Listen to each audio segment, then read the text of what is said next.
Hey guys, my name is Rachel Delk, and this month is April 2026, and we are talking all about feelings. PaperPie is doing a spotlight type of book of the month.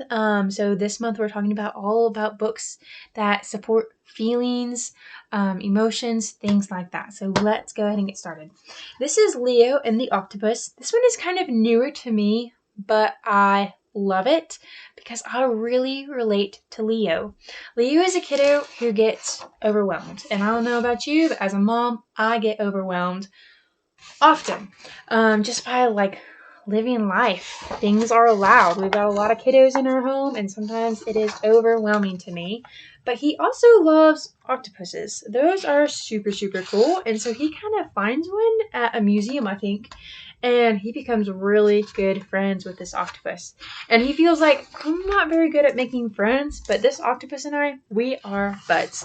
And so it's just a really sweet book. And then at the end, he connects with another kiddo who also loves octopuses. And so I love the story arc of a kiddo who's struggling, finds a friend, finds something he really loves and connects to, and then finds a friend who connects to that same thing. And so I just love this Leo and the Octopus. One of the things about some of these really great titles is that when we have books that connect with our feelings, sometimes it helps us practice outside of the moment. You know, something can be happening at school and we can be like, sorry if you can hear my kiddo. It kind of helps remove some of the big emotions that are overwhelming in the moment. It helps us kind of figure out what's true. I talk to my kids a lot about what is true. So this one is Unicorns Don't Love Sparkles, and it's about a unicorn who has some different interests than all of his friends. He doesn't love sparkles, he doesn't love birthdays, he doesn't love balloons or birthday cake or ice cream. And at the end, it's like, well, we can still be friends. You can like other things than I like, but we can still be friends. And so it's a really sweet book about friends who can be different.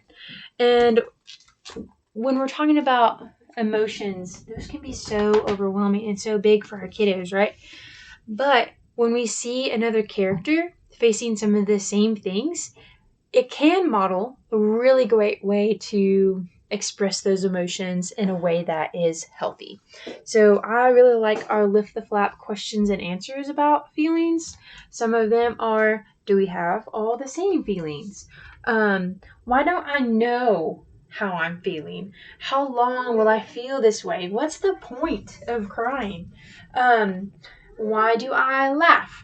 Why don't I like being teased? Why don't my parents understand me? And there's lots of really good information, and the Lift the Flap books are really good about going through, finding one or two that are really good that you can kind of connect with, and you don't have to read the whole book. And so if you have a kiddo who kind of has a shorter attention span, these Lift the Flap books are really good because they're engaging, they capture their attention, and they can open 2 or 3 flaps and then they can be done. They don't have to read the whole book. One of my favorite ones for my kiddos is all about worries and fears. Now, this one is more of a nonfiction, not a story, but it has a lot of really good information. So for my son, this one helped him recognize feelings in others. It talks about some of the physical things you can see when you're feeling big emotions. So maybe your face turns red, or maybe you start to shake, or maybe you clench up, or maybe your tummy starts feeling weird. Just all sorts of different things. And it made my son realize, oh, like, maybe that kid doesn't want to play with me at the park, even though he didn't say that, and I can see maybe he doesn't want to play with me. So that was really helpful for him. But then one of my daughters has big emotions. And so this is like an exercise where you're just working on breathing. You take your finger and you trace through and you breathe at the same time, and you do it really slowly.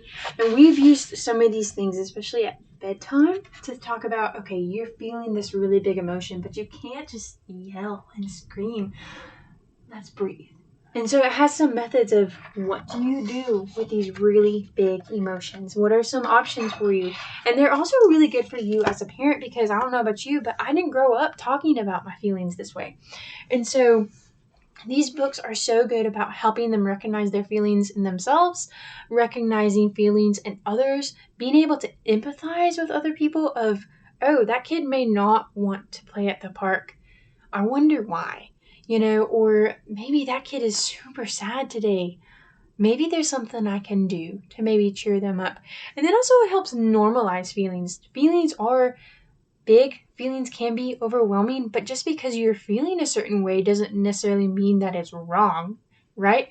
And it also talks about feelings in a way that can add some distance, right? If you have something that's really going on, something that's really tough, and you read about a character who maybe also struggles to make friends, you can think, oh, I'm not alone. I'm not the only one, and it's nothing wrong with me that this is happening, or that they're treating me this way, or that I'm feeling a certain way. And then you can have that distance to see it in that other character, and you can see, oh, this is what this kid did, or even as you as a parent can talk about, this is what maybe they should have done, or this is how we can express what we need when we feel this way. There's also books called, I think it's called Red, Red, Red, that talks about being really angry. There's one about a wobbler, where it's talking about someone throwing a fit, and maybe you don't have to throw a fit. We have some really great, Can I Join Your Club is one of our favorites. We have some really great books that show emotional empathy, that show kids going through struggles and feeling big things, and some other nonfiction books as well. And so take a look at our feelings focus this month and let me know if there's anything I can help you with. I've walked with my 8-year-olds, 6-year-olds through some of these things, and almost going to be 2 soon with big tantrums. And so we have really great books for emotions and feelings and supporting you in that. So let me know if there's anything I can do, or go to Rachel's Book Nook on Facebook or on YouTube. So have a great day. And remember, emotions are okay. Emotions give us information.